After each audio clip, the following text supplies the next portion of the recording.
I think we have one other thing. Our favorite keto items on the PowerPoint, Julia, if you want to forward.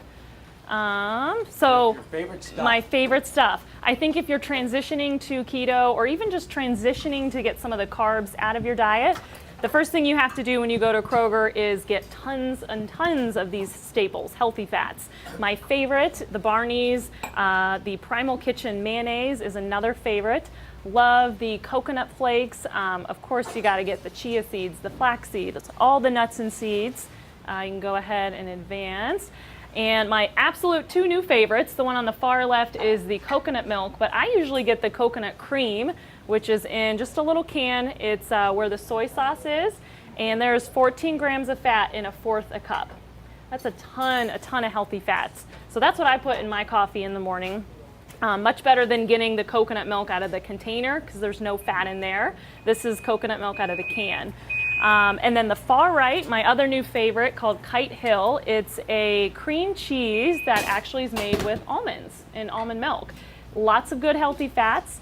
And I thought, well, this is too good to be true. Let's see what the ingredients are. I thought it would be loaded with all kinds of processed junk. But surprisingly, it wasn't. It was just almonds, a few spices, chives. And the best part about it is it had the consistency of cream cheese. So my favorite snack is to roll up some of that cream cheese with salami, and that's a delicious snack. Very easy, fast, high fat, and filling. So those are my favorites. Julia, if you want to advance one more. We were going to talk about alcohol because we obviously have wine here tonight. Before you get to alcohol. Yes. Yeah. Come on up, Miley. Our puffs are ready. Alcohol, I think, was next. And then I think that kind of wraps up our show. Last point of discussion is alcohol. So a lot of people say, you know, can I drink if I'm trying to eat healthy or go on this keto path? And it definitely can be incorporated. Of course, it's how much and how often. So you definitely can incorporate wine or vodka in this keto diet. So Dr. Huber, do you want to talk a little bit more about that, or do you want me to, about alcohol? I'd love to talk about alcohol. We have our wine night Thursdays in our office. I'm born and raised German in a beer town. Are you kidding me? So, we're gonna get these eggs served up. So alcohol is two topics because we talk to people all the time about their food and blah blah blah and yeah I got this, okay, I'm good, and then before they go, what about alcohol? Right? You want to know, can I have my cocktail? Can I have my wine?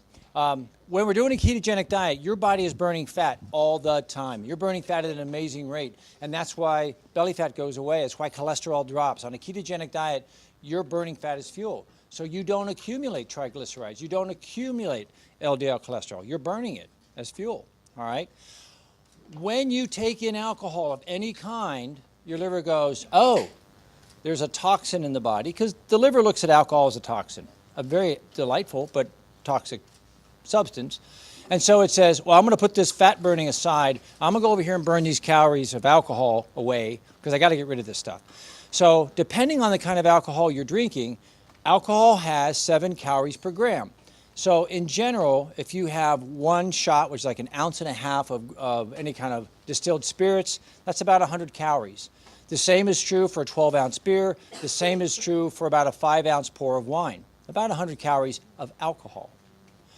When you have beer or wine, there's an additional carb penalty, okay? Because distilled spirits don't have carbs, but wine and beer do.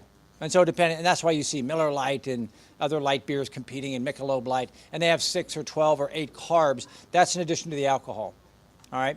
So just understand, if you're a beer lover, you're probably going to get more calories from that, and you're going to stop burning fats for a while. Now, if you have one beer, that's probably not a big deal, but as you have a second or a third, now you're really postponing that fat burning, and you may, depending on how good you are in your keto diet, you may drop out of ketosis.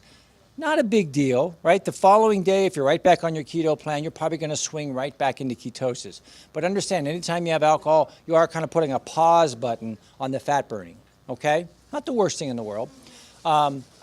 There are wines. I'm going to let Dr. Bianco talk about red wine because he's Italian, and he brought some information to light that I think is interesting. There are better companies.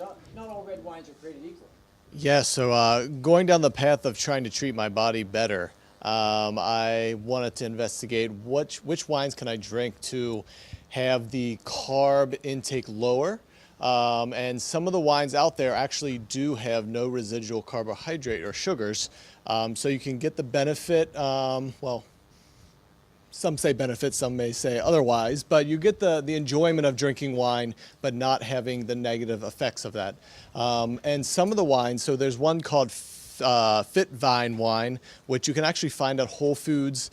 You can get it fairly cheaply for a case online, and you can get like 10% off with using different discounts. And then there's a company called Dry Farm Wines, which they source most of their wines from Europe. And it's all, it's very farm to table type wines, or these local producers that are giving you stuff that doesn't have the additives put in it. Most American wines have additives. One of the famous ones is called Mega Red. And if anyone has experienced the lovely purple teeth or purple tongue, that is due to additives put in your wine. When you drink wine, you shouldn't have that effect. So if you're looking at your friend and saying, oh, those teeth are looking interesting, that's because the wine you have has some of those additives. And the government has actually approved, you can find this all online, the government website, 60 additives that they've approved to put into your wine for different reasons. Preservative factors, color factors. Everyone wants that deep red wine, but it's stuff that isn't necessary, doesn't really change the flavor, and can have potential negative effects for health. And if you're following a keto lifestyle, then it's going to have problems with that as well. But yeah, Dry Farm Wines, that's a big company, and Fit Vine Wine. Now we're so close to Kentucky, we have to drink bourbon, right? Right, Carol? Woohoo! All right. So, any questions on alcohol? There's always some lingering question, and don't be afraid to ask. Yeah. I've heard some stuff about gluten-free beer. Gluten-free beer. Thoughts? There are some gluten-free beers out there, and I think some of the early ones didn't taste great. I do have some beer snobs. I don't mind being called beer snobs because they are. And they tell me that there are some good gluten-free beers out there. I have a list on my laptop behind you. I can access it for you another time if you'd like. These are not my recommendations. These are coming from my beer snobs who say these are good gluten beers. But there are gluten-free beers out there. Yep, absolutely true. All right. So what was